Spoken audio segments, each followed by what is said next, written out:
All right, we are live. We are live. We're gonna wait for some folks to show up in here. This is the customary wait, guys. Now, those of you that are on the video podcast, you see all the ins and outs and beginnings and lickies and chewies before the actual recording starts.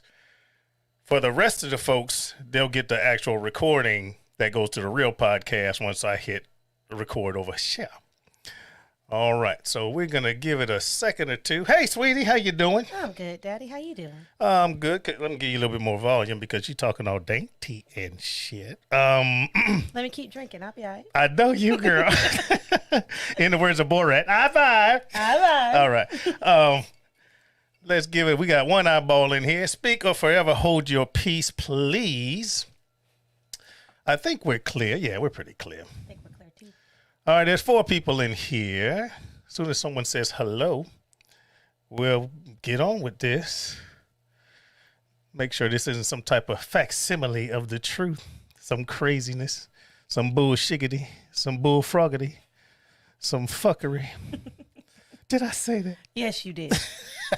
Those are your words. Those are my words. Y'all put your hands together for fuckery. All right. Those should be your house Fuckery words, is there for everybody. Those should be your house words, Dad. Say what? If we had a house, that would be our house words. If we had a house? Like. What's up, Rick Aristad, y'all? That's one of my freaking airborne buddies. We went to, we jumped out of airplanes together. Yes, we did. But what kind of house? We have a house. What's all this? No, not that type of house. Are you talking about that Game of Thrones shit? Yeah. That'll be our words. Let everyone get bucketeth, necketeth, and fucketh. Basically. All right, Johnny Mags, what's going on, guys? We got about 8 people in here. I'm about to hit the record button, guys, just to get you all caught up. This is a podcast. I have some friends of mine, which I will introduce here soon. And Johnny Mags says, his beautiful niece. Hi. That's your uncle you never met from New Hampshire. Anyway, guys, I'm about to hit record, do my intro and all that good stuff, and then we're going to go straight into this podcast. Hopefully, everybody can hear me. Folks in the chat, give me a 1 or something if you can hear me and my beautiful daughter, and we will get this kicking. We'll get this popping. We'll start some stuff dropping. I'm a poet and I don't even know it. You get on my nerves. I make a rhyme any old time. Anyway. All right, we can wait for a 1 or 2. Johnny Mags, can you hear me, my friend? Anyone, somebody? I can hear you, Daddy. All right, Johnny Mags can hear me. All right, guys, we're about to start this thing right now. I am hitting record. Bam. And I'm hitting the intro now. Here we go.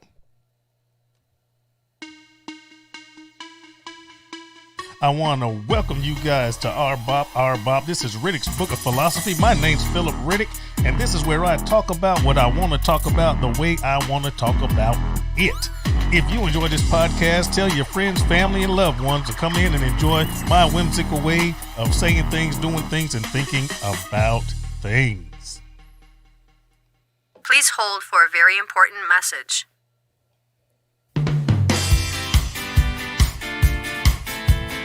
Hey, everybody. Sooner or later, you're going to have to travel.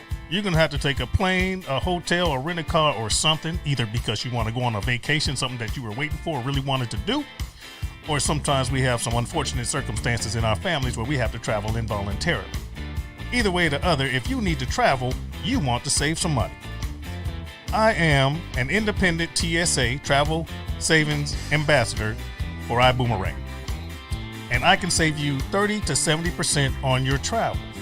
If you send me your first and last name to the following email address, dcboomgetaways@gmail.com. Once again, dcboom, B-U-U-M, getaways@gmail.com. I can send you an absolutely free website, yours personally, that you can use whenever you want, and it will save you money. It can save your money whenever you are going away. You might be going away now. You might be going away in the future. This website is yours forever. So once again, if you want to save money traveling 30 to 70%, shoot your first and last name to me at dcboom, B-U-U-M, getaways@gmail.com.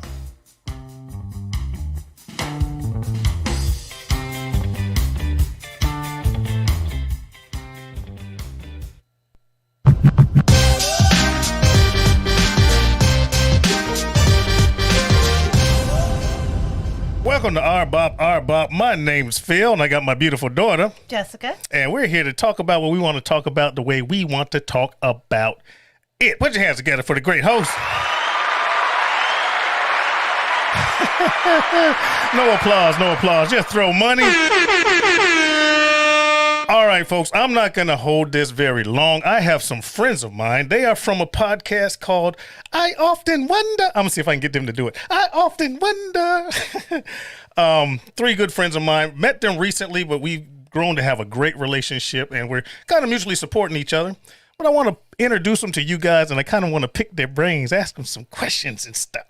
So I want to bring in my friends, Jermel Thomas, Alexis Henderson, and Lamar Wallace from I Often Wonder. Here they come. Put your hands together. There's my guests. What's going on? Wait, before we even continue on, you guys got to do it for me. Come on, give me the I Often Wonder. The whole spiel. Where we at? It's our website, so we got to want to check us out, figure out where we are, just go to the website www.ioftenwonder.com. There it is. I love it when y'all do that. I do. I love it. You had it down pat. Well, look, guys, I'm glad you're here, and thank you for taking out this time for me. I brought in my daughter this time because y'all were coming in threes, and I need some support. Y'all ain't gonna gang up on me. Shit. You need no support. Your support is in Your support is in your glass. your cup. And this glass gonna be in my ass. I just want to say, you started. Where you go with that again? Where is he? Give it here now. Oh my goodness. Do I get the flag already? Wait. Before we even get into this interview, they had me on their Halloween special. Y'all need to look it up. It's on YouTube. I Often Wonder. It was quite entertaining. And it was their Halloween special, and they brought me on for their very first live, and it was great. It was great. But I got flagged so many times. Tell them why you got flagged. Tell them why you got flagged. I said something about the booty. Not just some Just booty, the booty? connects together, Right, just the booty. Ram. rammed in the butt or something. Hey, don't spoil it. Y'all need to go to I Often Wonder on YouTube or the podcast and listen to it yourself. There you go. Shameless plug. There it is. Between you and that, We ain't gonna give it away for free now. right? I know. Shoot. I will. What's your name, girl? So you three, and like I said, thank you so much for being here. We're going to go from left to right as I see it. Left to right. So it'll be Lamar first. Who are you, sir? Where are you from, and what's your background? Now, I am originally from Kansas City, Missouri. Casey in the Yeah, building. Missouri. So, Oh, the dry rub. The dry rub. yeah. Oh, come on. I'm talking about ribs. Don't get nasty. That spills on I the know dry what you're hump. talking about, but yes, born and raised in Kansas City, Missouri. So pretty much first half of my life. Second half of life, I've been in Carolinas. So I got a best of both worlds. City, country boy. So That sounds all right. yeah, I got my little country tendencies. About me, I am a newly fresh entrepreneur. Uh-oh. Entrepreneur. Entrepreneur. Wait. All right. There you go. www.madmacs.net. We'll come back to that. MICKEY Was I supposed to? MOUSC. Look. MOUSC. Close your mouth. Anyway. Boom. I got you. But I got a loving family, a loving spouse, and two beautiful girls. Oh, slow down. That's the next question, man. You being overzealous. Wait. Don't get mad. You can get it all the way. Say, who are you? And that's Yeah, but I ain't say who came with you. All right. I deal with it too, y'all. I deal with it Alexis, too. Mrs. Black Barbara Walters, what you got, sweetie? Who are you? Where are you from? Some background. Alexis, better known as Black Barbara Walters. Trap Barbara Walters. Something. Yeah, Trap Barbara Walters. Or BB Walters for short. I am originated from Raleigh, North Carolina. Born and raised. Still here. Yeah, I'm like Take your shirt off. like Lamar. I'm a caterer. I am Yeah. a t-shirt company line launching very soon. I'm the token church girl that still has a little hood in her. How about that? That's why she gets trapped by Walter. How about that? Is that hoodalick? Not Catholic, that's hoodalick? If you want to call it that, All right, and sir, Mr. Jermel Thomas, the one I met first. Man, boy. Where you from, fool? Detroit, what up, though? I'm from the murder nigga.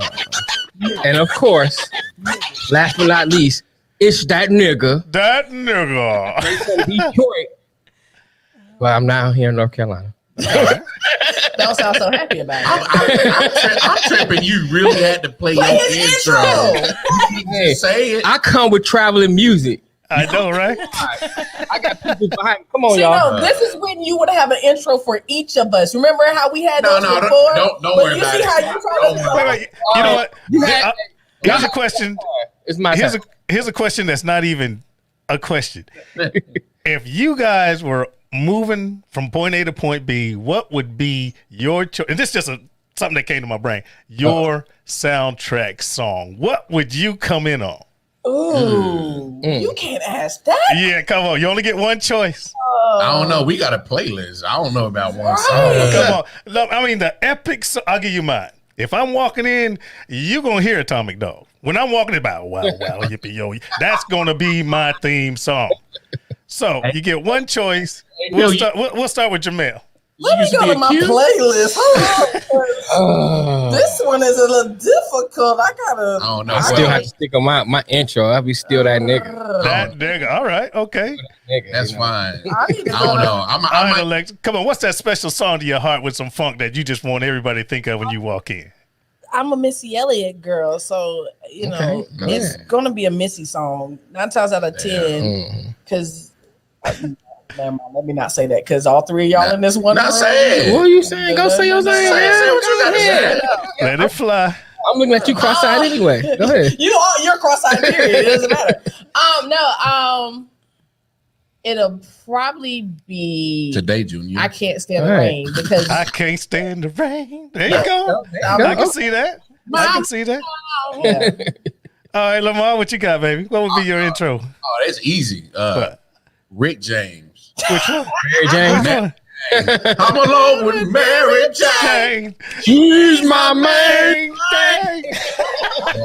Nice. All right, baby, you're here. What would yours be, Jessica, if you had to pick one, sweetie? Oh, if I had to pick a song. I bet you it's an old one. What? Yes, it's going to be an old one because you're the one who gave it to me.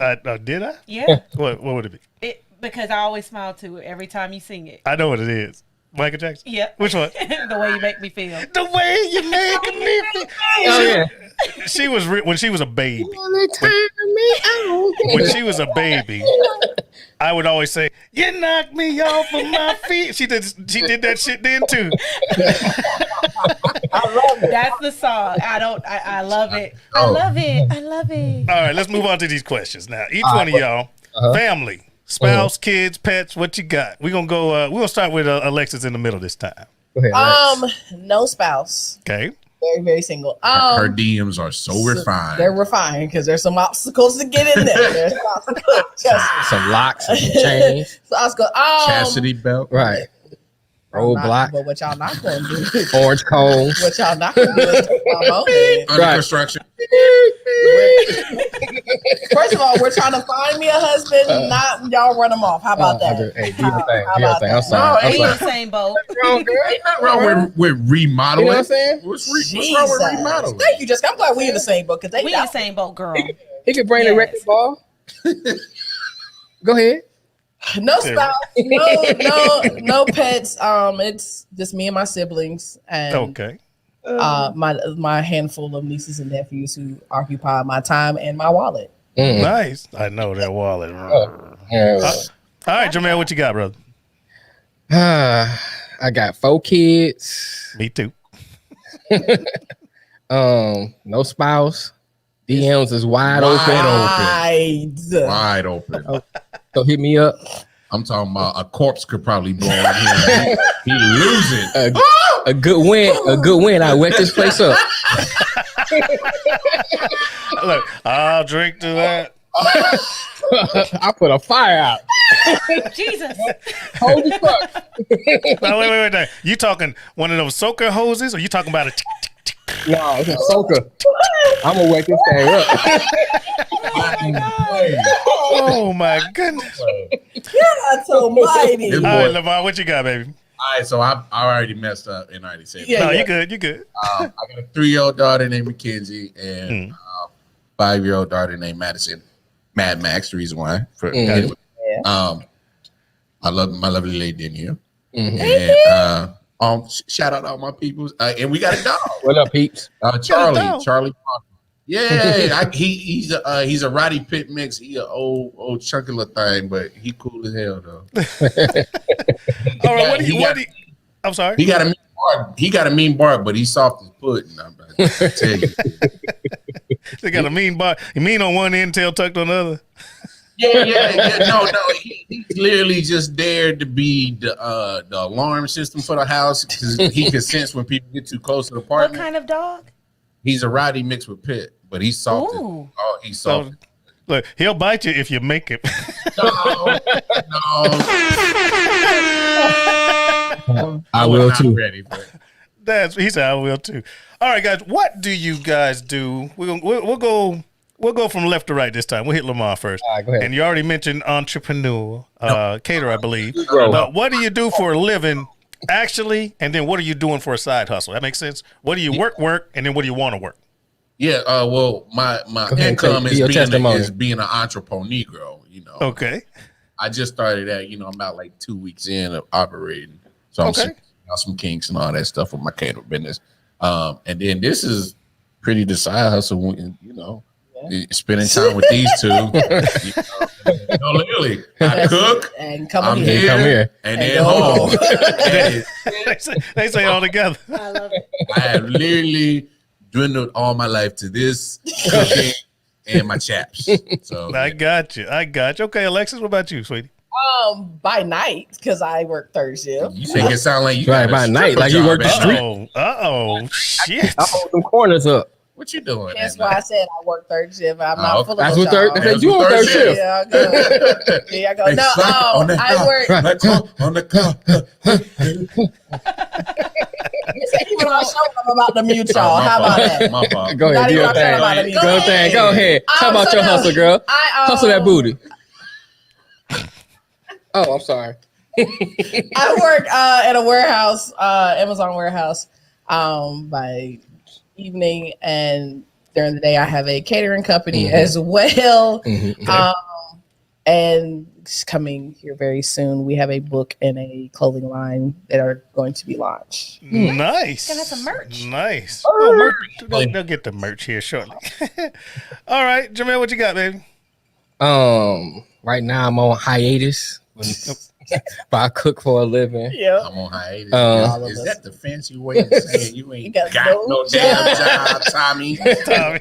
But I still hustle. I do DoorDash and stuff like that. And and I do this, man. And I got a clothing line. Yeah. Nice. J. Edwin Collection. That's a friend. See, what's bad is everybody there got a business, and I'm sitting here. I should do more. Man, we got to do Hey, something. we always here for a collab. You know what I'm saying? I know, right? Shoot, y'all just a hop, skip, and a jump away from here. We get the R-BoP gear. Jessica rolling with her own liquor. You know, we got it. I'm surprised you ain't started a liquor line You know what I'm yet, saying? Phil. I mean, Well, I mean, drinking is easy. Making it, you can go to jail. Look, I ain't trying to go to prison. I don't like boys. Come on, man. I'm with you. I do not like boy pussy. There you go, man. Look, I'm too good looking to be a criminal. You. All right. You. Expression, yeah. All right, now let's talk about social media. This is your time to shine. Put out all your plugging, all your Instagramming, all your Facebooking, all of your anything you got, any websites, any of your entrepreneurisms. It's good.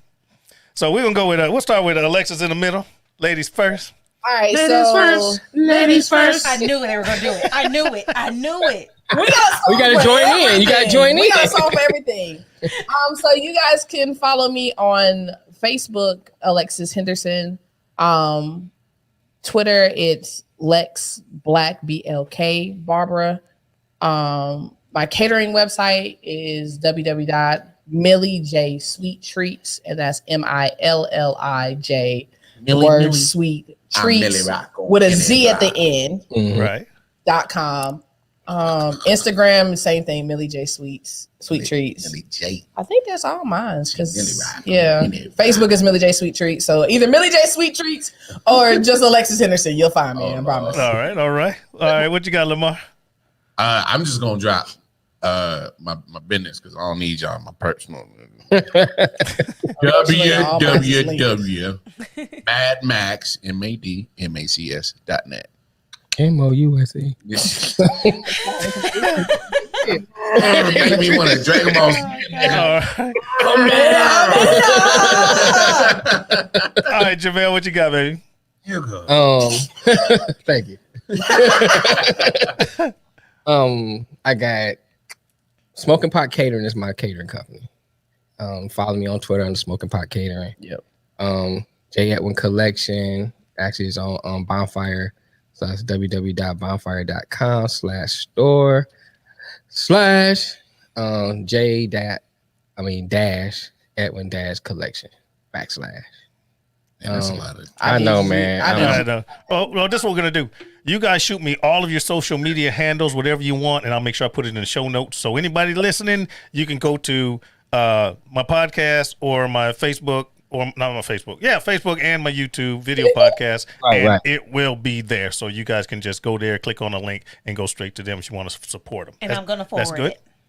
We appreciate you. Outstanding, man. Now, we're going to take a quick break for my, got to pay the bills, baby. I said, I do have a side hustle. I'm going to do a quick break, and then we'll come in and we're going to get into the subject of this podcast, guys. So bear with me, and here we go. I would like to talk to you about Instacart. What if I told you that you could have local fresh groceries delivered to your front door? You can have multiple deliveries for one small monthly fee. Unlike some other apps or services that want to nickel and dime you all the time. If you don't have that special item that you need to make a special recipe, Instacart in some cases can get that to your house in as fast as 1 hour. Hand selected by shoppers based on your preferences, Instacart highlights deals that can help save you money. You can find everything you normally buy, and they also suggest things that may be new to you.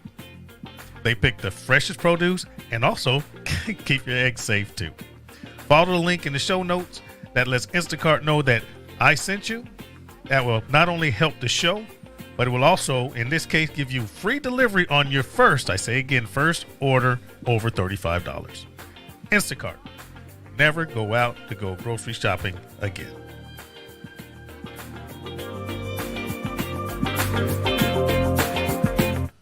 Y'all like that? I recorded that myself. I was so proud. Instacart. So listen, I used to do Instacart. Me too. I used to do Instacart too. Listen, nice. Commercials are wonderful, but I don't think I've ever had an order that was less than $35. So go ahead and do y'all shopping. All right, there you go. Thank you. Appreciate you. All right, guys. The subject here is interaction. Okay. That's what we're going to talk about for the rest of the evening. We're going to talk about interaction. Okay. Interacting amongst yourself, interacting with other people, how you want to interact with other people, all kind of stuff. Interaction. So, subject for all of you guys, you can answer in whatever order you choose. Okay. How do you interact between each other? And then the next question is going to be, how do you interact with other people? So you three as a group, how do you guys interact together? You see how y'all ain't seen that yet. Yeah. You kinfolk. I mean, we see each other a lot. Right. I think one of the dynamics with us is even when we first met, because all of us worked together before, like let me say it this way. All of us worked with Jermel. All right. And that's kind of what started our show. Jermel had an idea. We conversated a lot during lunch and talked about different topics and things. And we actually had Lamar on for one of our other hip hop episodes. And the chemistry, like we just kicked it like we've known each other for 20 years. Right. Nice. And it just kind of grew from there. So as y'all see, I am abusive to both of them. Yeah. More than him because he deserves it. Because he deserves it. Yeah. Yeah, You don't? deserve it. Come You on, don't. man. Don't lie. Don't get on nobody's show like brand new, dog. I mean, I've already hit you one time on See, this that's show. one part of our There it is. I love it. get on other people's show and start acting brand damn new. I know what you're talking about. I he got already- Alzheimer's. But I'm saying he already told on himself, calling I'm that nigga. Yeah, you But act like a nigga. not only did he come on, He said, I already hit him one time I know. during this show. Like, Y'all see she admitting it, right? And So, so, when You know them what's really papers good. come in the mail, oh my god. All right, so anybody coming up, you trying to get them numbers for Alexis, you better wear padding, man. Wear some padding. I grew up with all boys. She I like don't to know hear what to tell y'all. I grew up with all boys. All right, what's your view, Jermel, as far as y'all group, y'all interaction thing? I think we interact like they said, we interact like a family, I always pride myself. What you see is what you get. Yeah. You see me at Food Line, I'm gonna act the same. And do. Nice. See me in church, I'm gonna act the same. And do. And people can testify. I be at work, and we work in corporate environment. And he I act the same. change. You still There you go. He does not Change. change. I talk to my supervisor the same way I talk to them. Yeah. Nice. What's your view, Lamar? Oh no, I'm just sidebar. Like I've seen him like literally like almost getting a fight with. Oh, Anyway, wow. no, I've Can seen we tell them no. All I'm doing is just Co-signing. co-signing and agreeing because we've both seen And those just- moments. and just pretty Yeah. much solidifying them. What you're saying is true. we both Yeah. seen those moments. Mm, So I'm not working nice. with. No, I'll no. say this. Being, not that I'm part of the group, but being that you guys, brought me in and we started talking and, starting to get to know each other a little bit Right. better. From the outside looking in, you guys are great, man. You seem like family. You're close together. You're wholesome. You're funny.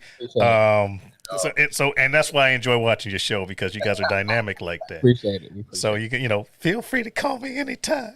I will. The great thing about it, it's all organic. And Yeah. it's literally just like Right. There's just never happens. there's never a script when it comes to No. us. Yeah. Nice. You can tell that it just everything's fluid.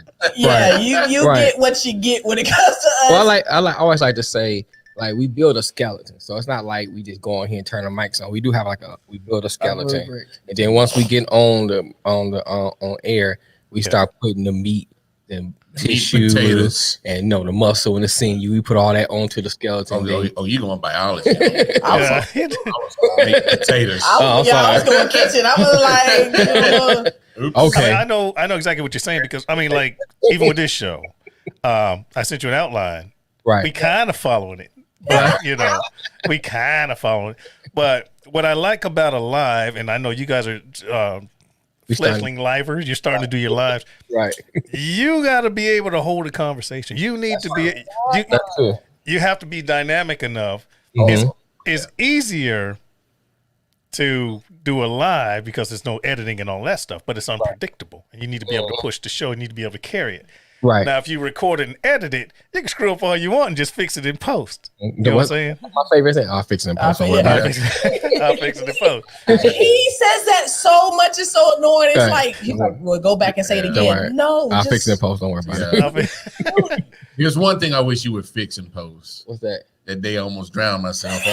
Oh no, that would be TikTok, nigga. That would be on TikTok. All right, so how do you guys interact with other people on an individual basis, not as a group, individually? People person, not people person, morning person, want to kill everybody? How are you personally when you deal with folks? Eat all the above. I would say it really Yeah, it depends. depends. For me, I think it depends on the situation.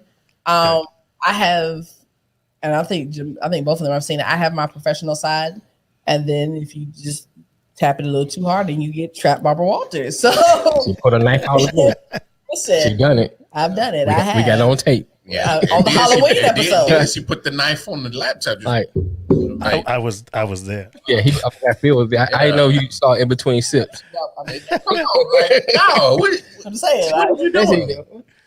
All right. Well, all right. Lamar, what about you on your dealing with people? Honestly, dealing with people, I'm normally not a aggressive guy until I feel like you done me wrong. I'm one of the type of people. Look, I'm gonna be cordial, and then once I get the idea that you're not a cordial person, I ain't gonna fuck with it. Right. But I'm pretty much whatever energy you give me is what I give you. So I can understand that. Hey, it's a good one. If you treat me like an asshole, I could be an asshole too. I'm just saying. And he's good at it. I'm just saying. You want to be sarcastic? I can do that too. Right. My thing is, we all people, so don't get it twisted. You know, I got you, Jermel. I can flip it too. I'm pretty much, man. I like people. I'm a people person. You are. I mean, just today, I was walking ladies in front of the what you call it, the getting the wax place. You know, where you get waxed at. I was like, "Oh, you going to get a wax? Tell me about that." Just started a conversation.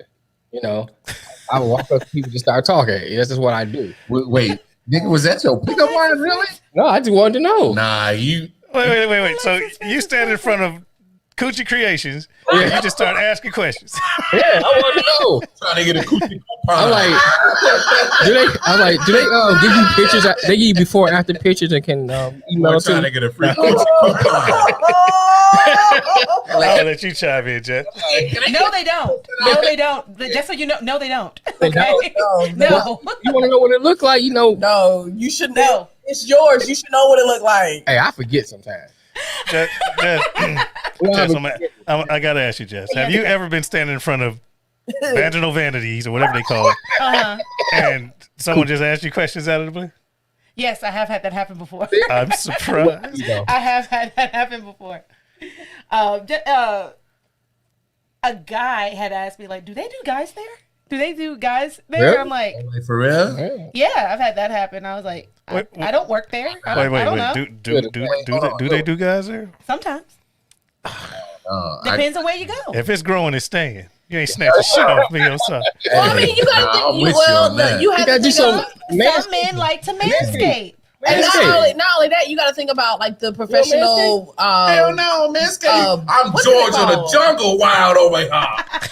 You know, Nigga, but sometimes, like, you know, like True Green, nigga. some people, like, I know someone was talking about like some bets and stuff they did. They were like, I want to know if, you know, they do guys there because we got a bet, so, you know, they can do whatever. I was like, Oh, really? Yeah, I don't know. I'm sorry. Ain't none of my business. I'm not paying nobody any money to rip hair out my butthole. I'm just not going there. Waxed you on your face? I'm sorry. Remember when mom waxed your face? Ooh, that sound painful. That sounds very painful. Very painful. See, now, okay. What? I messed around. That sounds painful. I'm sorry. I hurt. Just so y'all know, I did a video years ago. It wasn't very long. You can look for it on my YouTube channel, Daddy Cooks YouTube channel. Okay. I'm sitting at my desk at the other house, and my wife's like, "Baby," I said, "What?" She said, "I'm gonna make it so that you don't have to shave anymore." I was like, "Really?" She's like, He "Yeah." had no idea what was about to happen. She puts this warm stuff on my stubbly beard, right? And I was like, "Okay." And then she puts, you know, I figure it's gonna dissolve the hair, right? And then she puts a rag on it. I thought it needed to be like warmed up to get chemically active or some shit. And she ripped that man, everything poked out. Everything poked out, man. That hair came off. It was so funny. Look, nipples, whipples, wrinkles, everything poked out, man. That shit hurt. Hey, was it smooth up? Was your skin smooth afterwards? Hell yeah. Everything was smooth, man. Everything. I was so smooth, everything sweaty. I can't believe it. So anyway, y'all can look that up. It's funny as shit. It hurt, man. I never. It was your reaction. You didn't record the. Oh, now we done got off our guest. Let's go to the next question. Sorry. I was entertained. Oh, God. All right. What major obstacles, if any, what major obstacles have you guys had to overcome as far as you guys together for your podcast and your interaction and your businesses? What major obstacles have you had to overcome as a group? I'll put it that way. The individual being black, being born. That's the start. That's the start right there. They're gonna call me petty, but I'm gonna say it. I really don't care. Nigga, you petty. I am. Go ahead. I think we've been pretty good as far as a group. I think the only obstacle is for us lately has been finding decent interns. Oh, I knew it. Here we go. I said interns. I said I was gonna be petty. I'm sorry.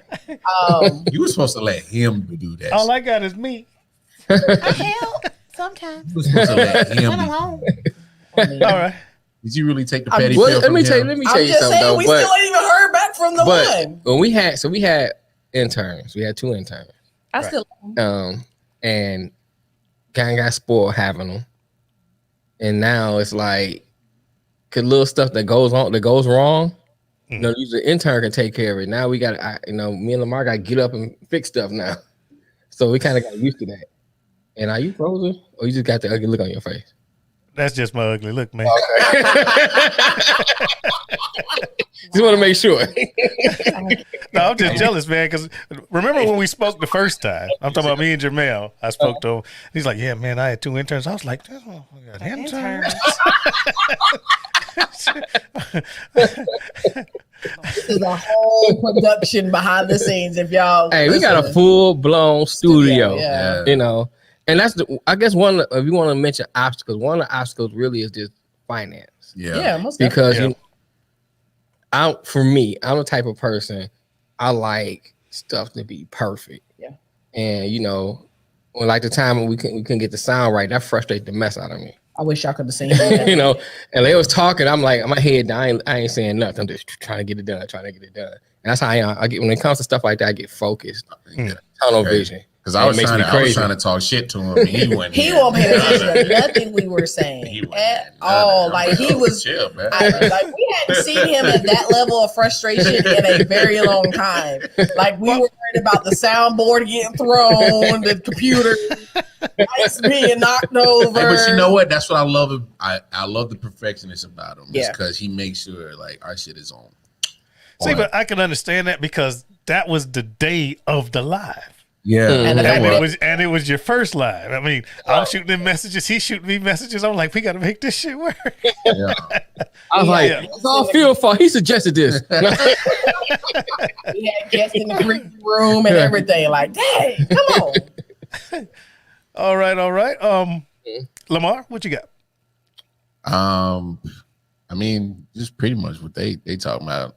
Just obstacles as in financing and just a little help. Speaking of that, go to our Patreon. We'll go ahead. Patreon. Yeah, and I think some people get it misconstrued 5 because cents, $1, a nickel. I don't care. a nickel. I think some nickel people for a get pickle. it. I think some people get it kind of misconstrued because they think that because they see 3 of us that there's more finances that are coming in. And the reality of the situation sometimes is, you got 3 people who are starting. Get off of me, fool! Who are starting? See, this is what we got to deal with. It's because he's so big. I'm gonna hold on 2 seconds. While he get his life together, I'm gonna mute him. But no, I think they see 3 of us and they think that the finances come in a lot quicker, and the reality is we are 3 people who have lives outside of this, right? And who have businesses outside of this, who have families outside of this, right?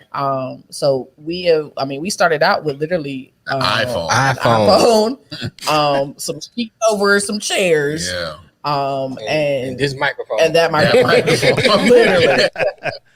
I mean, I can relate. It's on our YouTube page. Yeah. Go back to them earlier shows. Yeah. You done seen Oh my God, it sounds horrible. I mean, I totally understand because me being also on social media, my earlier shit sucked. It was terrible. It's still there. People are like, how come you don't delete those crappy videos? I'm like, so people can see the progression. Right. The See the progress. See the evolution. Yeah, so you can see the progression. Yeah. And not only that, when you go back yourself and look at it, I know for me, when I go back and look at it, it's I a look at it all the humbling time. experience, Oh, to remind yourself, like, this is where you started out from. Right. This is where you are, and you still got so much So more much further time to to do. go Yeah, and more space Yeah. over. Yeah.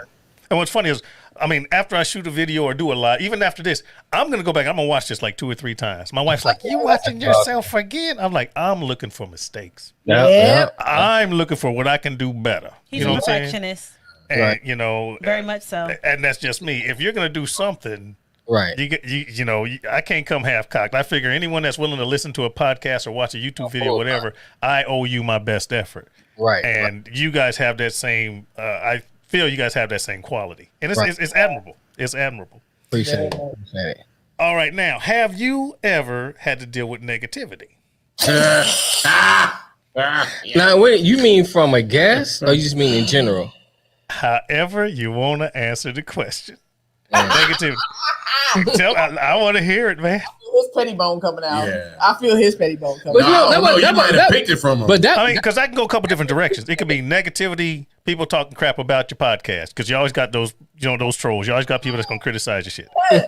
You know what's funny? I don't even pay attention to our critics about if I do. Well, you do. But that's you. Me, I never gave a damn what people had to say about me or what I'm doing, because at the end of the day, these motherfuckers ain't paying none of my bills. right. Honestly, I mean, I'm just saying, because I love what we do and I love the product that we putting out. And, at this point, I'm like, well, shit, if somebody catch on and like it, then so be it. If not, I'm gonna still be on the show. But here's what I want to say to that. It's not that I pay attention to say they affect my life in any kind of way. I pay attention because there may be some criticism. I got you. Yeah, I may not have noticed. That's something different. You know what I'm saying? Like, you know what? I different. never really thought it from that perspective. Because, like, for me, when I come up with a show idea and we kick it around in production meeting and stuff like that, I have a vision of what I want that show to look like. Yeah. You know what I'm saying? I have what I want the finished product to look like, how I want the flow to go, all that stuff. And so, but that's how I feel it should look like. Yeah. Somebody, when they wants to get out there, somebody see it, they may say, "Oh, man, you might could have did that. Or I didn't like this." Now I'll take that as, let me think. Does that hold weight? That have any merit? And then may consider changing some things because I want it to be the best product that we can put out. Yeah, most definitely. Sometimes good feedback. Sometimes Right. Yes, you're right on that. Feedback. There's three things you can do with feedback. All right. One, you can pay attention to it. Right. Yeah. Two, you can learn from it, make changes. Three, you can ignore it. Right. Now, let me tell you a story. When it comes to my YouTube thing, I used to have handheld cameras. My shit was so crappy. But I thought I was doing something. I was happy with it. I had good voice, good dialogue, but camera shaky. You couldn't hardly, I didn't have, you keep your microphone on your talent. That's like we all have one right here as we speak right now. You want a microphone close to your talent. And I did a video and a person sent me a message saying, "Man, this video, I really liked the recipe, but I couldn't watch it because the camera was shaking and I felt seasick and I couldn't hardly understand you." And I was like, this motherfucker talking shit about my video. But then I thought about it. And then someone else made a comment, "Hey man, you need a tripod. You need to stabilize your camera." Right. And then after a while I'm still doing them things, so I buy a tripod. Then it's like, "Hey man, you ever watch a YouTube video and it looks all greenish and weird because you don't have a daylight light? I got daylight temperature lighting in my face right now. You guys have daylight temperature lighting in the studio. I can tell just by the way it looks. Right. But if you use a soft white bulb, you can look all green and tinted and shit." Right. I had no idea. Yep. So comments, I made that change, and then I started using wireless microphones. Then I started editing, and you look at one of my earlier videos and one of my latest videos, you'd be like, "We got fucking Spielberg here now." But I'm using multiple cameras and shit. But those are all things I never considered when I first started. Okay, and now me being a new podcaster, taking a little bit of experience from my YouTube stuff. I hate starting. I like to start at the top. Me too. I hate starting. So while I was away, when I'm working in parts unknown, I started buying the gear, started doing the research, sending stuff home from the Middle East where I work. And so when I got here, I just had to put stuff together and testing one, testing two, pow. Now I just need to build an audience. I got a personality, I think. It's there. Definitely there. I got sound, I got it.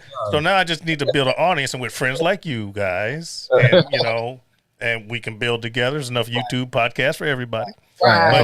But that was for Lamar. That's why Jermel's the way he is. He does pay attention to the critics in the comments, because that gives you hints on how to improve. Yeah. Yeah. Wow, we supposed to be talking about y'all. I'll shut up now. Next question. No, that's how conversation works, though. You know what I'm I saying? know, man. I know. Now, here's the big one. This is the big one. That's birthday. After this election is finalized, and we're going to go one at a time. Okay. What is your prediction on how people with opposite views will interact together? Since this podcast is about interaction, I love it. how do you think people are going to interact, win, lose, or draw? We gonna start with Alexis. How do you think people are going to treat each other coming up in about a week or whenever this election's finished? It's finally over. We're gonna be in the same boat. I think so. I feel this way. Just because we put someone in office, yeah, granted, and I'll say it's the day I die. I don't want Trump in office. I don't want him back in office ever again in life. I don't. But in the same aspect, I also always say there are certain qualities that both candidates hold that are personally good towards me as a business owner. There are things that Trump says and he does that benefit me as a business owner, but do not benefit me as a minority. Same thing with Biden. You know, you can color them Democratic, Republican, whatever else. It don't matter who you put in the White House until they're making certain changes out in the streets. Then we're going to be in the same boat. We're going to be in the same predicament. And as Black people, especially, you know, I work with 2 Black men. You know, I fear for them every day because we fear for you, baby. Listen, I fear for myself too, but I fear more for y'all because just because you have someone in the house does not change the way that people are. Because, like we said, we're all on social media platform. We're making our voices known. So, unfortunately, that automatically puts a target on our back for the people that don't have the same views as us. Right. So you can put whoever you want in the White House until you come out and come from that high horse and start making changes. And this is even for people in the Senate and Congress and all of them, until you come down from those seats and start walking back in what, you know, your life was before you got to those seats, we're going to be in the same predicament in the world. That's just how I feel about it. Wow. I got you. All right. What you got? What you got, Jermel? Your view. I'll ask the question again. No, I don't know the question. You good? All right. What's your prediction? So you do a temperature check of what's going on, and you start looking at, like, I was out the other day. You see, right before the election or the day of the election, I can't remember which day it was, but even really prior to that, you seen a lot of these Trump.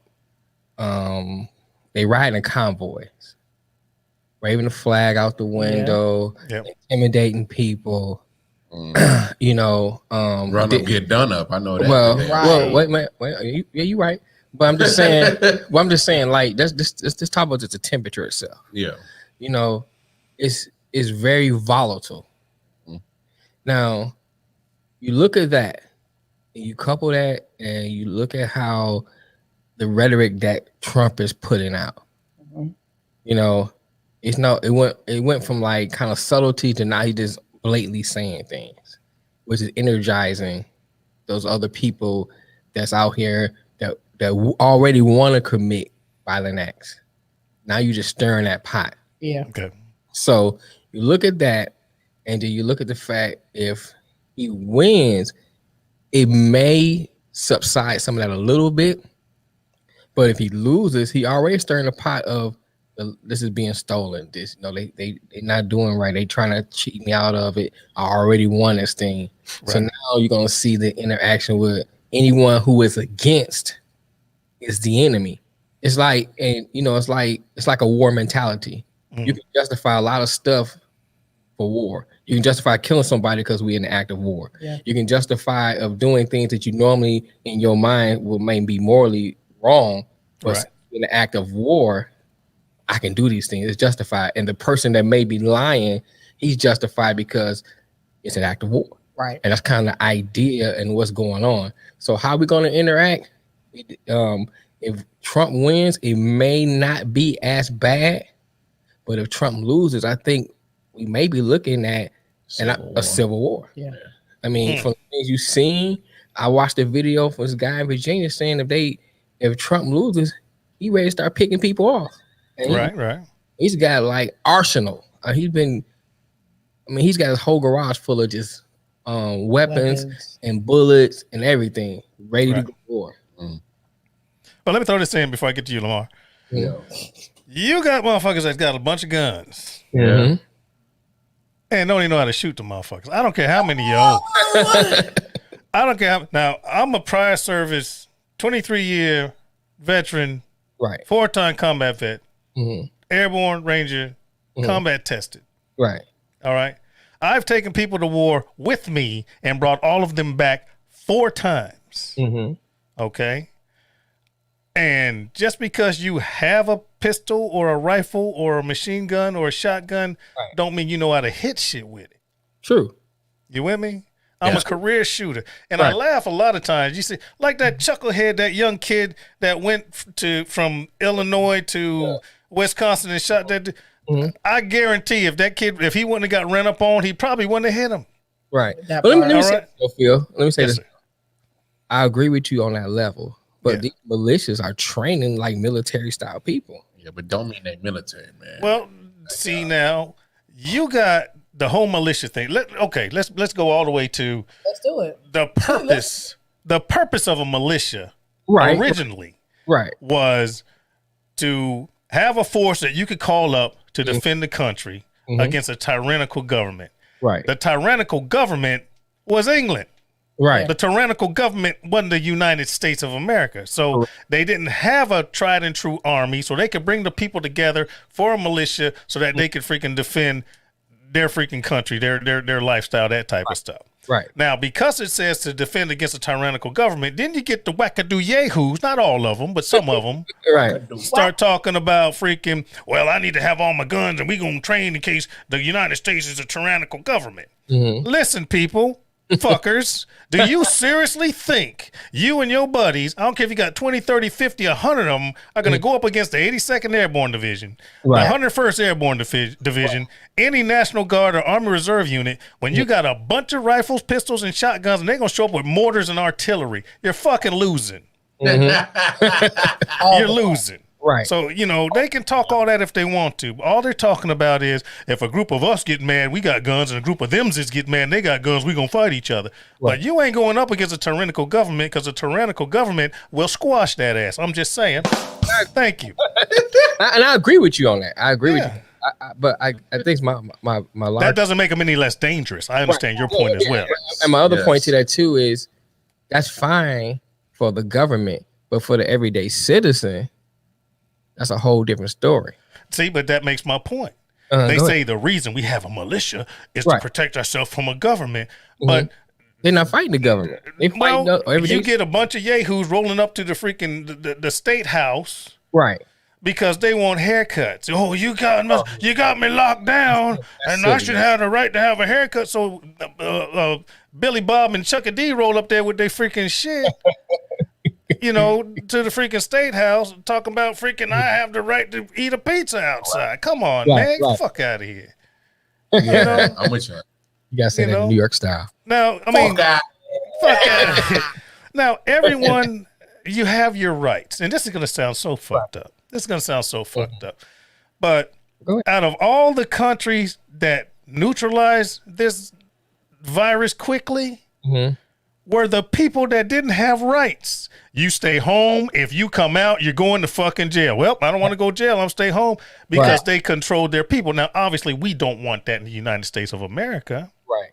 But when you got Karen calling the cops on me because you don't like the way I fucking barbecue. Right. You know what I'm saying? You got somebody freaking, calling the police because he says, lady, you're not supposed to have a dog in the freaking park in New York. It's supposed to be on a leash. I'm going to call the police, and he's threatening my life. I wish you would have whooped her ass right there on camera, to be honest with you. But then, nigga man would have been in trouble. I'm sorry I said that out loud. But that's the problem. That's the problem. We got all these groups that are fighting over who's going to be in the office and talking about they going do all this other stuff, but you can't even do it when it comes to human rights. Come on now. I got you.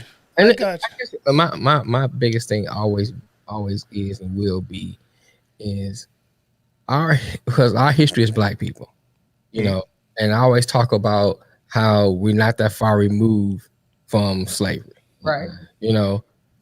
at least I know my great grandfather, his parents were slaves.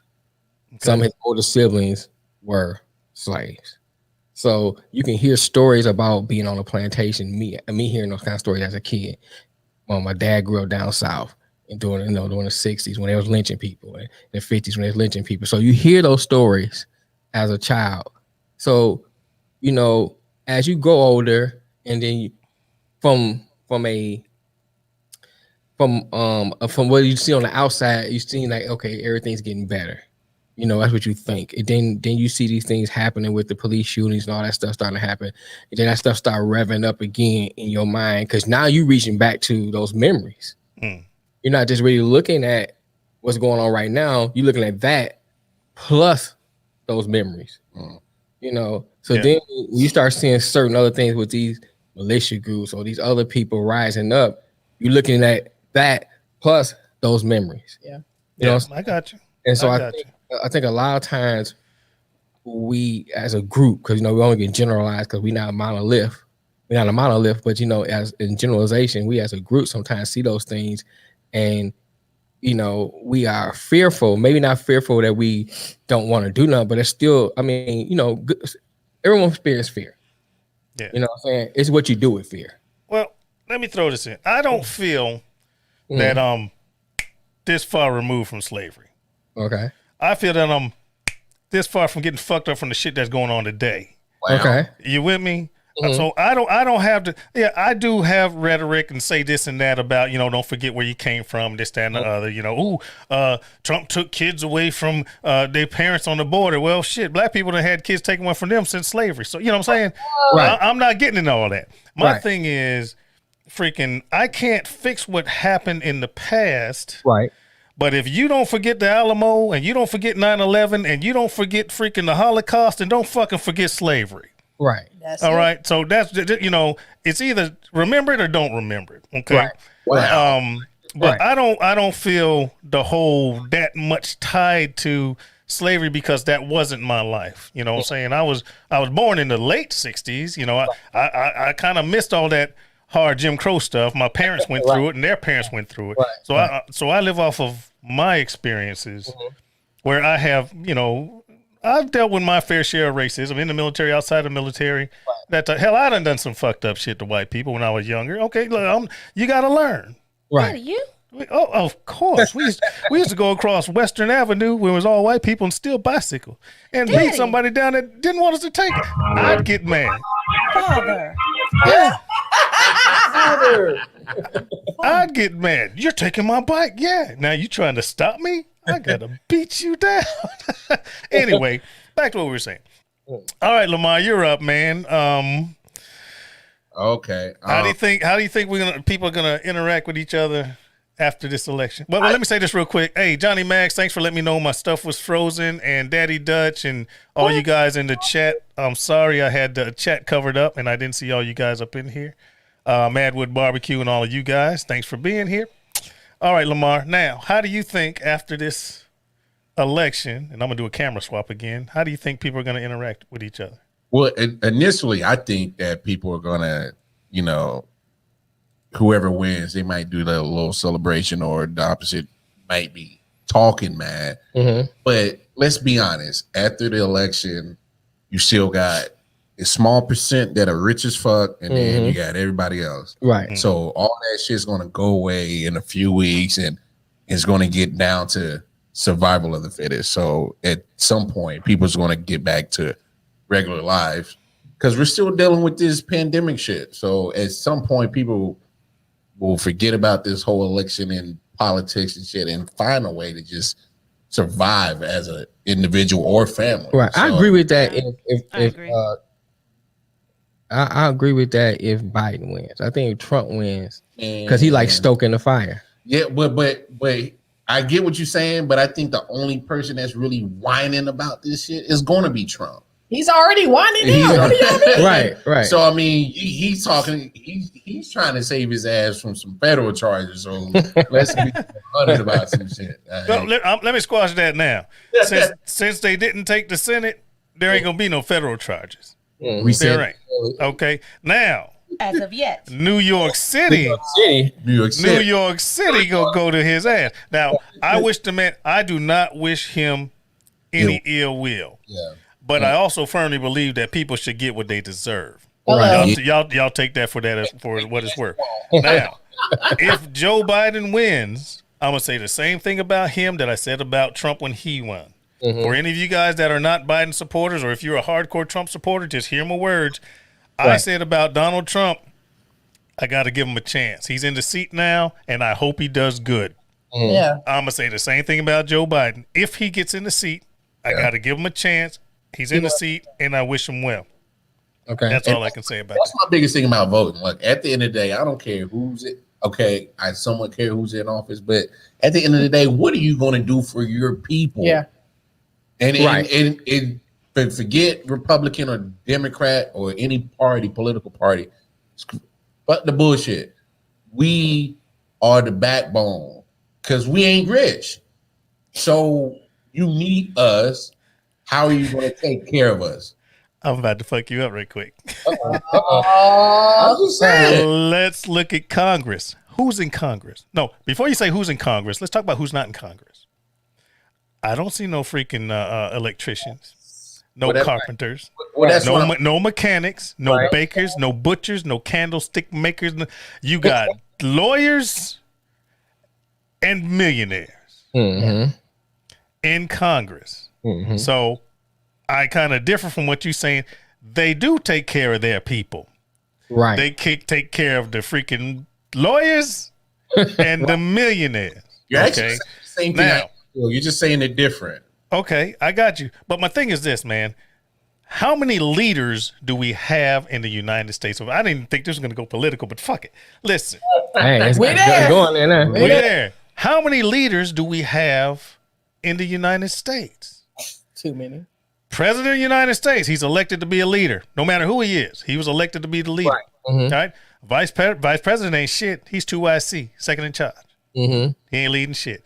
Then from the president, you got who? Governors. Right. They're elected to lead those states. Take another step down. You got mayors. They are elected to lead those cities. Yeah. And then below that, you got freaking, the state legislature, blah, blah, blah, blah, blah. I did not mention a single freaking person in the House of Representatives or a freaking person in the Senate because they're not leaders. They are, brace yourself, fucking representatives. Right. Yeah. They supposed to represent. They represent us. Look at you giving a civics class. I'm sorry. Look at you. But now, every time you get a fuck that says, well, I had to vote my conscience. No, bitch, you don't vote your conscience. You vote for what the majority of your constituents want. Right. You with me? That's People true. like, Phil, you should run for Congress. I was like, one, I cuss too much. Two, look, I'm gonna show up and do my press conference with a drink in my hand, so that won't work at all. Yeah, no. But my thing is this: I would be the most easy freaking congressperson ever. And this is an example I've used in other podcasts and stuff. If 51% of my people vote that I have to get punched in the fucking dick, and it's time for me to vote, I got to vote to get punched in the dick. It's not my choice. If I'm a representative, I got to represent my constituents. Yeah. All right? Now, if 51% say my dick goes free, then I'm not getting punched in the dick. I'm going to vote for that. You with me? Free dick. And that's a crazy example, but my thing is... Okay, can we just say something here? Can we just say What? something? Why are we using dicks for First this you had- analogy? first you Because I have one and I know what they're all about, man. I can't talk about what I don't know about. Can y'all imagine being raised by him? I'm just sorry. saying. About to ask that. I'm sorry, Jessica, Jessica. I'm saying. Is I've heard it all. there This like is some nothing. PTSD that you get from hearing this all the years? No, not at all. Oh, Not at all. Listen, my daughter don't take no shit off of nobody. I'm probably just as bad, but I have to censor it because I'm around him. Cause she in home. Anyway, But I mean, Anyway. I agree with you on that. I agree with you on that. And I think a lot of times that gets overlooked. Yeah. You know, all the time by the ones that are supposed to be fucking doing it. right? They right. got it. My conscience won't let me vote for abortion. First of all, dude, you don't even have a vagina. All right, so your opinion's skewed on that one. All right. Second of all, if the majority of your people are pro freaking choice, and you have to vote on the bill, then you should be voting pro. I don't care how you feel about it. Right. You're representing your people, and the majority of them are pro-choice or freaking pro-life, whatever. But that's the way you vote. It ain't personal. It's a job. It's a job. Yeah. It's a job. Out. You know? That's crazy. Oh, anyway, Lamar, I think, you already did chime in on that question. What do we got next? What do we got? Next question, please. Next question. What drives you guys? All right. Your core gut oomph. What makes you you? Any philosophies, ideologies? What do you got? Jermel, what makes you down to your guts? What makes you you, man? Things that hold you true. One of the things I always say is Proverbs 11. Bless you. Bless you, COVID. Stop it. Oh, trust. Every time she sees, I'm like, Cam Newton over here. better not have no damn COVID. No, I work in a warehouse that'd be 400 degrees and then go out at 5:15 Had in to the put you morning 6 feet apart. where it's 32 degrees outside. Wrap you in cellophane. But anyway, I always say Proverbs 11:1, a false balance is an abomination. And so what I use that as is always trying to maintain balance in what I do. So if I lean too far to the left, that means I need to try to work on getting back center. If I lean too far to the right, I got to work on getting back center. And so whatever I do, I try to maintain that balance. And then my second thing, what makes me is family, because I come from a big family. And Put your hands together for family. I have a lot of relatives that go around that did a lot of unofficial adopting of people. And so that philosophy always carried down to me. And I think that's why when I meet people that I feel close to, I call them family. Okay. That philosophy been passed down to me. Oh, you Nice. Except for you niggas. But go ahead. That's why I said it. I knew he was going to say All right, Alexis, what philosophies, ideologies, what holds you true? What makes you down to your guts you? For me, it's probably three things. One is definitely my faith. Two is my family. And three, I like to call it the ideology of James and Mildred Henderson, because they ran an iron ship. So, and both of my parents have passed on. So, anytime I get into something, I think of, what they would say, what would make them proud. Like that's like any decision I ever make, it's like I have like an imaginal conversation with them, like if they're still here, Right. To make those decisions in life. So that is probably number one for me. Yeah, that'd be number one. I had to think on it because I didn't want to get emotional about it, because y'all know I get emotional in a I'm heartbeat. texting my daughter now. See? Yeah, I get emotional in a heartbeat. Yeah, but family. And my sister. I'm gonna say I think family is definitely a big one, because even though my parents are gone, I have a whole bunch of god siblings, nieces and nephews. Like even while we were on the break before this show, I was on the phone with my sister, planning a baby shower for next weekend. So family is what drives that, and my faith is what drives me. Lamar, what about you? What drives you? You ask some questions, Jess. I see you. Yeah. Hey, that threw me I off. mean, I gotta get a part of this somehow, okay? Right, because your daddy just took it over, Just a little bit. What drives me? It depends on what strand I didn't smoke. I was waiting for it. Caveat: when this nigga high, he's Aristotle. Listen, I love it.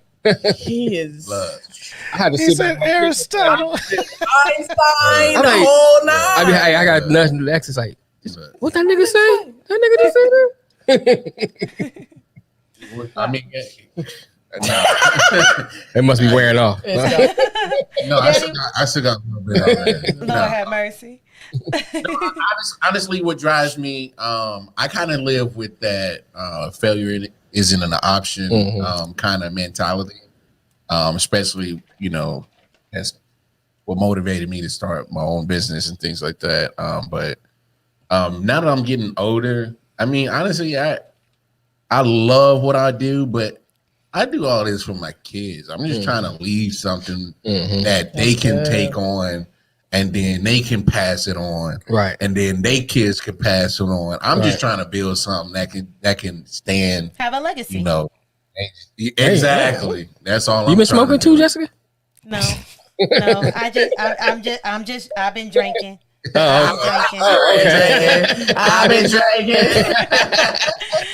Daddy, I have the same question for you.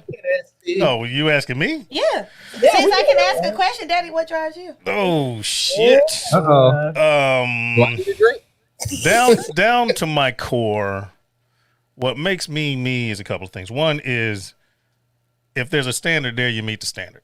Mm-hmm. That's it. No questions asked. And that I used to be a Rangers instructor, United States Army Ranger School. Mm-hmm. Task condition is standard, and there's no excuse not to meet that. Period. Okay, that's the first thing, and that's just military training. Second thing is right is right and wrong is wrong. Yeah. If I'm right, I'm not backing down. If you try to chew my ass or blah blah blah, first of all, please try to chew my. Anyway, sorry, I'm getting flagged on my own show. Anyway, That's for you. my thing is, have you ever been right and then someone misconstrues it or whatever, Yes. and they try to make you wrong, but you're not? Yes. Right. Oh, I will fight you tooth and nail. Yes. That's it. But if I'm wrong, I'm wrong. even if I don't realize it, hey, Phil, you shouldn't have just blah, blah, blah, blah, blah. And I'll be like, once I realize I'm wrong, I will apologize. I will be like, yeah, you're right. Or I apologize. I could have done it better. She look at me like that, but she knows the truth. This is a recent development for him for probably the last maybe 5 years. Maybe. Did you say 25? Maybe. No, 5. Oh, wow. Maybe. Oh wow. That's because prior to 5 years, I was never wrong. Lies, fairy tales, and fallacies. Wow. All right, guys. Now we're talking about Segue. this is the second. Yeah, we're gonna move. We can go from what do you say? Lies, fairy tales, and fallacies. Yes. Anyway, moving right along. First, we're gonna talk about podcasting. Okay. What advice would you guys have for younger person or younger in the industry or trying to start out? What advice would you have for podcasting? Well, it's funny because my daughter's getting ready to start a podcast. Nice. So, yeah, so she was texting me about some Yes. stuff anyway. Okay, Oh, I'm Jack. looking forward to that one because There you go. I think my biggest advice is, and like I do with anything, first I ask what your budget is. And if you can afford it, get the Rodecaster. I mean, it changed our podcasting tremendously. yeah. I agree. So I say if you can afford that, that's the first thing I say. If you can afford that, get you a Rodecaster. And because you want good sound. Yep. And this eliminates a lot of other steps that you don't have to do later on down the line. Yep. Now, if you can't afford that, at least get you invest in a good microphone. Because sound, once again, is important to podcasting. It is. And then really, first and foremost, get started. Because you're That's a going good to one. mess up. You're going to make mistakes. You know what I'm saying? Our first one was horrible. Horrible is You know not what I'm saying? the word. But, Basura. right. But Caliente. 50 shows later, you know what I'm saying? Damn, we on 50 shows? They just sent me a thing. I thought we They just sent me a thing yesterday. So 50 shows later, you know what I'm saying? We have a good product. And I'm proud. And I'm proud of what we have. So I tell anybody, especially someone that's young, and be yourself, get started. Hey, man. So Save some for Yeah. us. Oh, and I'm about to pass the mic. yeah. There's 3 of us. We all gotta answer the same Sorry, question. I like to talk. All right, Alexis, what you got? Oh, that's everybody's shit in your right. answer, nigga. And I think Lamar's gonna say no. While we start repeating each other. I think for me, I would want to tell the young people to do your research, find out what lane you want to be in, Right. And find out what lane that doesn't compromise or change who you are. Mhm. And then I would also tell them, do not don't box yourself in, because you have to be able to adapt. With topics, you have to be able to adapt to, be vulnerable and tell your truth. One of the things that I've realized, and on this show, is I've told more of my story and who I am to have people relate, so they can understand that I never would have done. I never would have told a lot of my past, a lot of things like that. But with the show, we're always trying to reach someone. We're always trying to inform someone. So you have to be able to be open and adapt and be able to sit in an uncomfortable position sometimes in order to get your message and your topic all the way put out there. Right. Nice. Same question, Lamar. What you got? Pretty much just have a vision, and then whatever vision you got, make a plan for it, and then just execute it. Be able to adjust, adapt. But just be yourself, because at the end of the day, don't try to conform to anything. Just be you. Somebody's gonna relate, right? Somebody's gonna feel what you got to say, and just speak your truth. I got you. Right. Can I say this though? Lamar actually is the brainchild behind the football podcast. Yeah. And because I was high as fuck that day. And I'm gonna tell you, he does a good job. He come in with the paper script written down, and this and that, and and I flow right to him. All right, man, cool. And my biggest thing is, that's his vision. But since I'm part of the team, I'm gonna push his vision. Oh yeah. And I think that's important. Yeah, because I let him do the editing shit. That is not me. This is not technology. I am here for good looks and talking shit. There you go. I'm here for all the above. I'm here to try to keep them under somewhat control. Yeah, she's the quarterback. She's the lion tamer. She like, yo. All right, same question. Okay. Non-podcast related. What would you tell young Jermel that get him to be a better now Jermel? Shouldn't have married that woman. I shouldn't have married that woman. Wow. Hey, I'm saying no. It is what it is. I got you. I would move along. Somebody else answer the question. Move along. Go ahead, Lex. I'll say, Lamar, you answer the question. Because I can't get myself together. I would tell young Lamar, leave that damn weed alone. Leave the girls alone. That ain't happening. Or the girls think might happen. We need you to keep the weed, okay? Yeah, we need the weed for the show. No, I would tell my younger self is like, stop thinking you know everything. It's okay to take advice. Just at any moment that you think you know everything, you don't. So it's okay to shut up and actually use your ears for listening, not talking. So Right. That's what I was at. Keep it short. Alexis. So many things I would tell young Alexis. No, I would tell young Alexis, stop second guessing yourself. Okay. You getting philosophical in there. And I would have to tell young Alexis that you're not going to be able to please everyone. So you got to focus on what makes you happy. That's good. Because it took me till 30 years old to figure out. Hey, but you hear that? She said, "We here now, shit." Daddy, I have the same question for you, Daddy. You asking me the question? Yeah, look. Oh, yeah. I'm a guess. Not you. You are the most. What would I tell the most seasoned? That's old as hell. Anyway, I said seasoned. What would I tell the younger Philip? Almost like beef jerky fit. Yeah, I know, right? I would tell myself that I can let some battles go. Yeah, oh, that's good. That's real good, right? Because I've gotten myself in trouble often for not letting it go. I'm right. I'm right. Oh no, I'm right. Nigga, I kill you. I'm right. I've taken it too far. Both military, socially. So I would try to get myself to understand that Yeah, I need to let some stuff. I ain't got to fight every battle till the last man stands. You know, I can back off on some stuff. That would be my biggest. What about you, sweetheart? Oh. Leave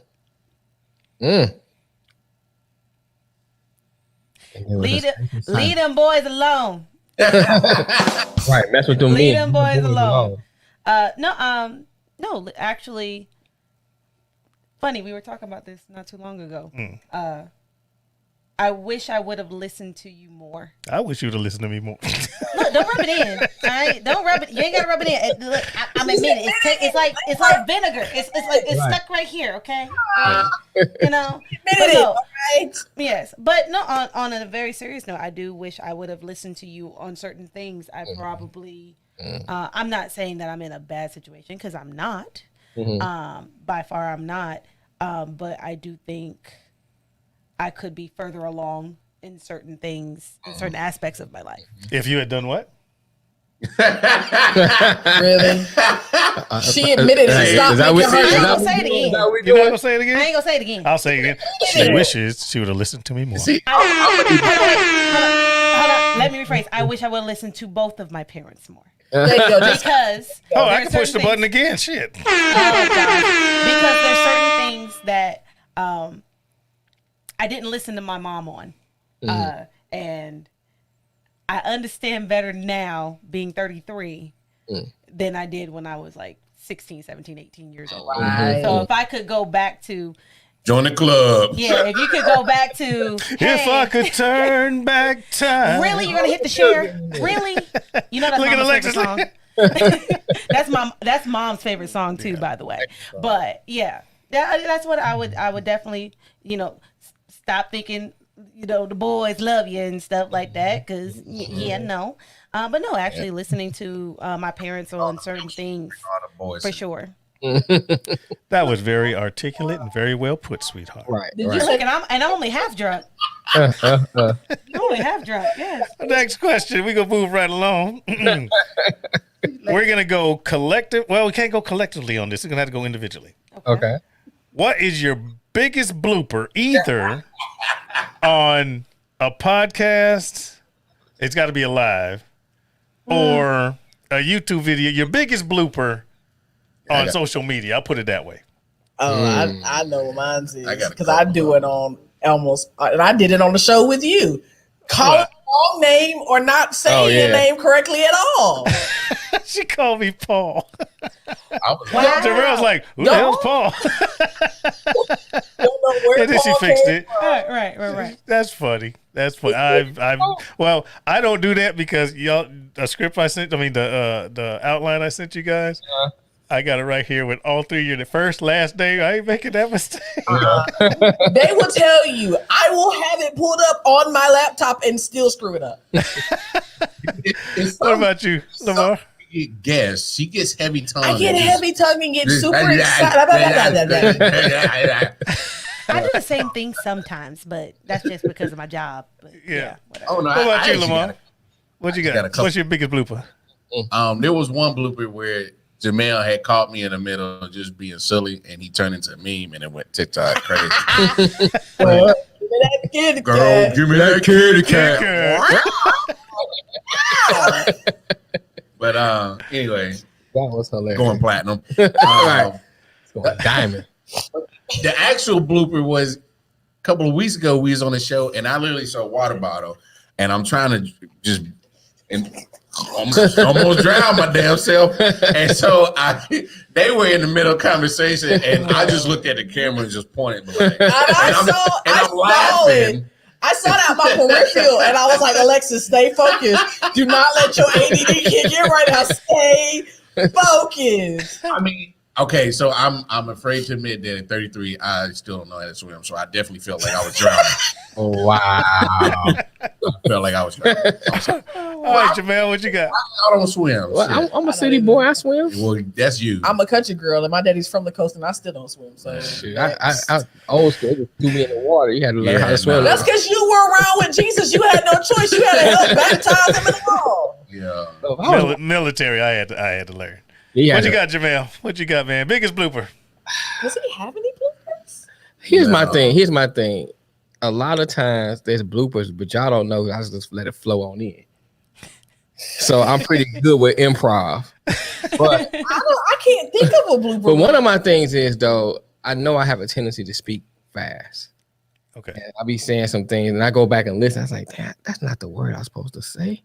And I be speaking so fast, I speak over the word. Or you press the wrong button. Or I press the wrong button sometimes. Sometimes I press the wrong button on the thing. It's supposed to be a clip and it's some music. But see, my thing is he did have one. Here's a crazy one. Here's a crazy He forgot to hit the record button and he's just talking away. I'm just talking away. Like, oh yeah, 20 minutes into the show, we're like, bruh, sir, Start over. I'll fix that in post. That's awesome.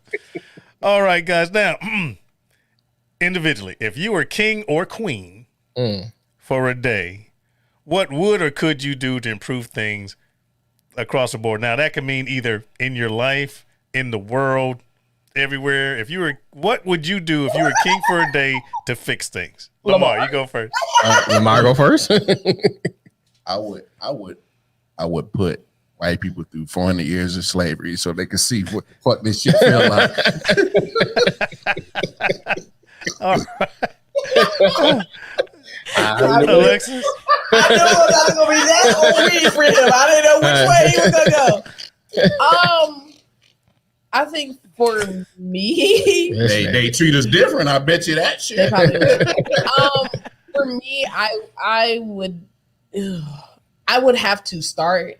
I would make it where I can start a way of building around all of the US, not just all over the world, period. A way of building a spot for the homeless and whatnot. Oh, okay. That way, once I'm not queen for the day, I can still go back and continue it. Okay. It will still affect and change. Oh, yeah, you know. Interesting fact about that.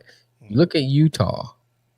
Utah started housing their homeless, and now they got the lowest homeless population. Yep. So it can be done. well, obviously, they got a home. Shut up, nigga. Hey, nigga.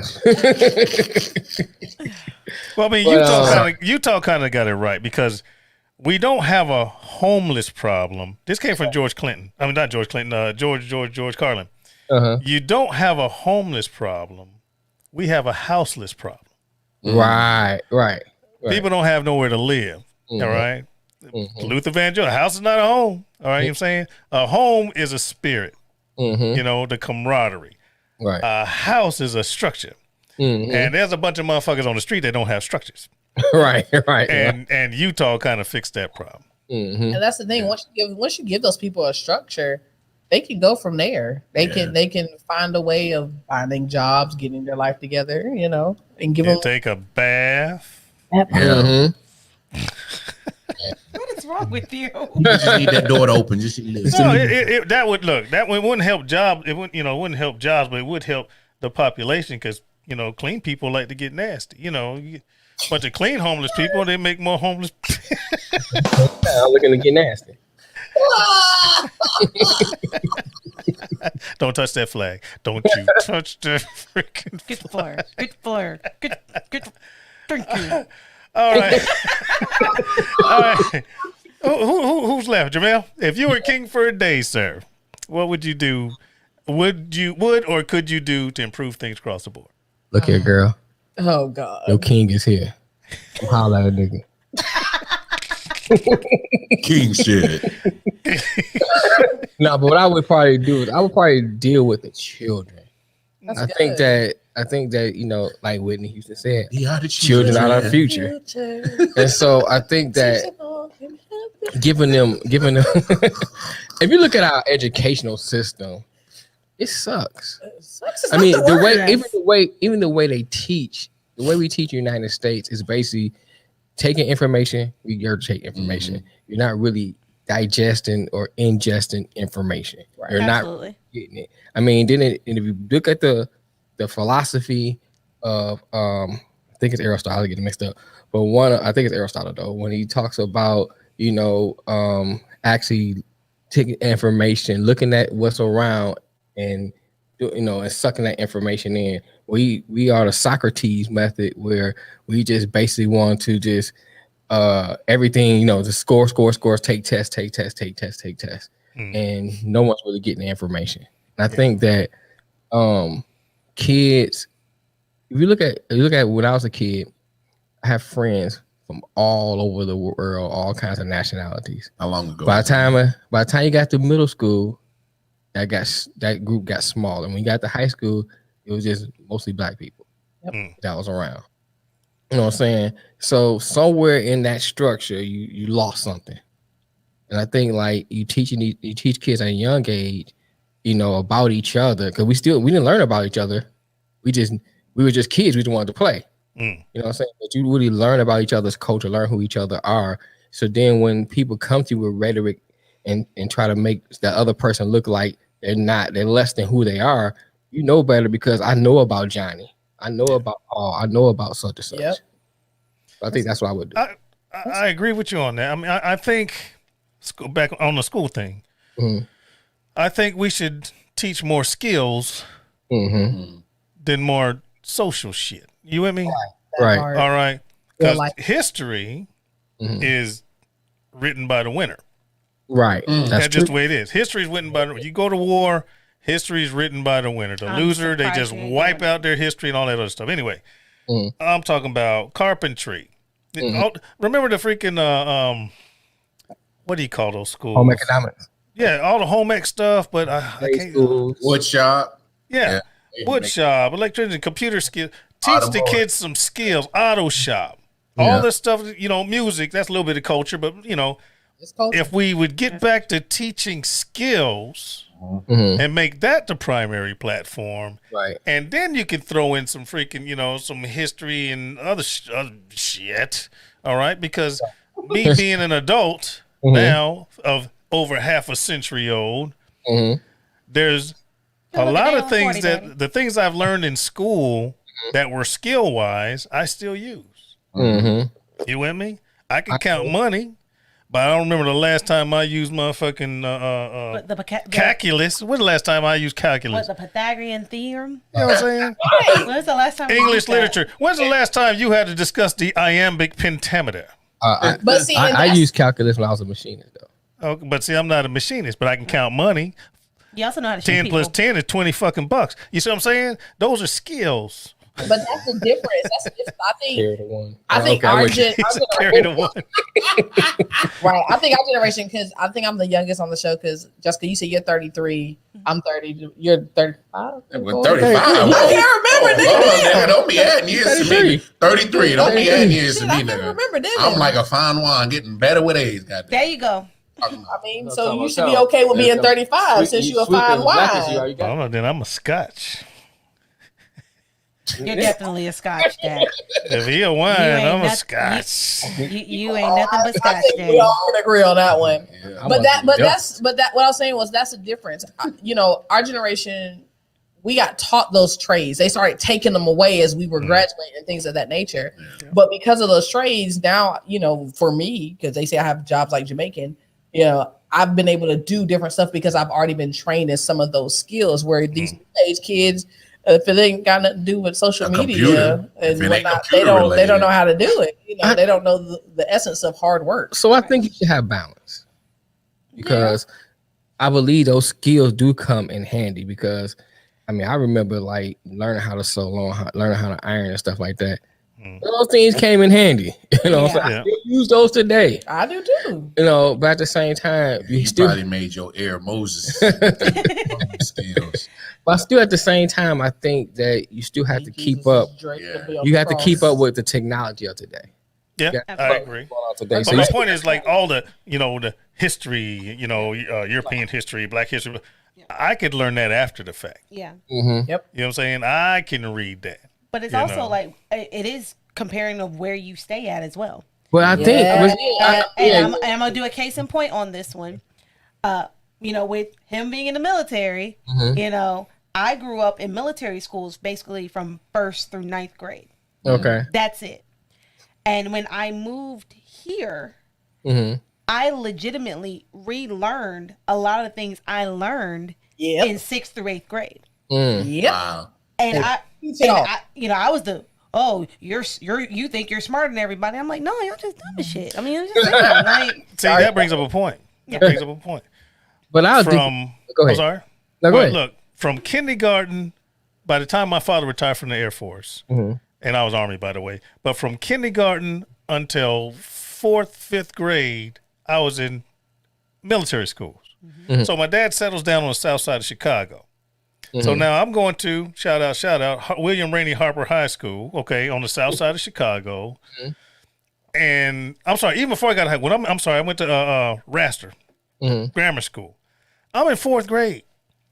I had to dumb myself down same, just to keep from getting my ass whooped. same, You know what I'm saying? same. I'm on the south side of Chicago. First of all, first day of school, my father drops me off. He goes to work, and I'm like, there's a whole lot of black people here. I'm a brother. I'm like, where?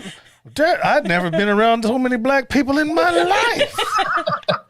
Right? Because I And you was have to straight admit, military school. That was similar for me as well when we came So here. I got that culture shock. And then, you know, first day or two of survival, because I'm like, yes, sir, yes, ma'am.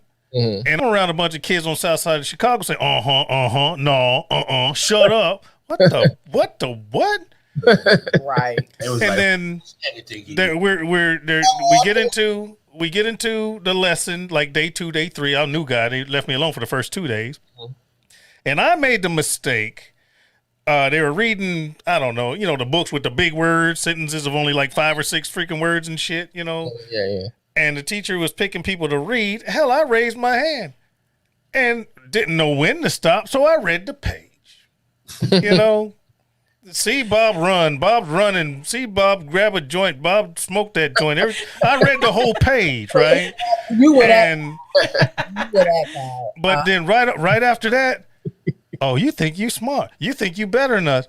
You go through that shit. You know, these guys are struggling with freaking, 1 times 1 is 1, 1 times 2 is 2. I already learned the freaking multiplication tables. You know what I'm saying? They were calling it times. I gotta learn my times. What the fuck is times? I already know that the freaking multiplication table's up to 9. You know what I'm saying? But I had to dumb myself down. I couldn't read as good out loud. Couldn't always be the first to answer the question. And so I feel your pain. Yeah.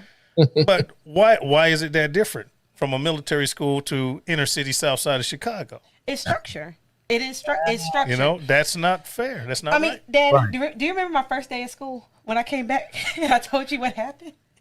Enlighten me, sweetheart. Not that I don't remember. You don't remember that. It's okay. It's fine. That was only 19 years ago, But Anyway.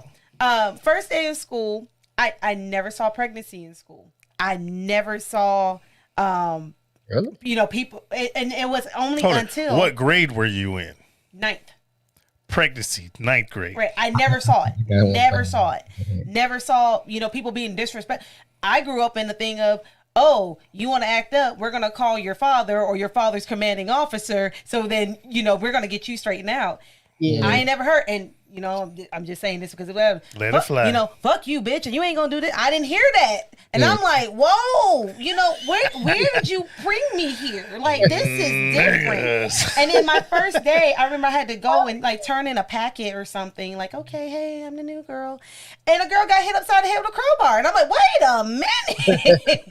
Yeah. Take me back. I remember coming home asking, can we please go back to Georgia? Are you sure you Please? didn't go to my high school? 'Cause that sounds like going to high right there. Steven, look, it's a shame that you can relate.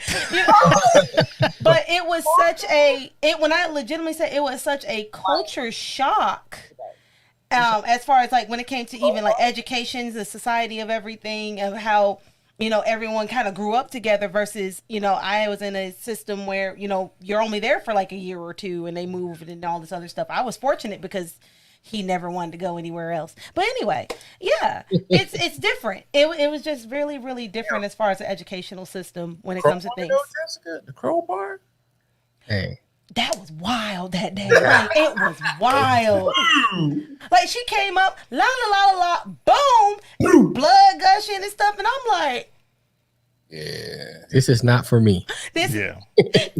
I think I called you up. Can you come get me? Like, can you come get me? I'm like, Did she hit you? No. Well, you go to your next class. I came home. I'm like, why are we here? I want to leave. But man, Yeah. we're Good gonna hit the wrap up here.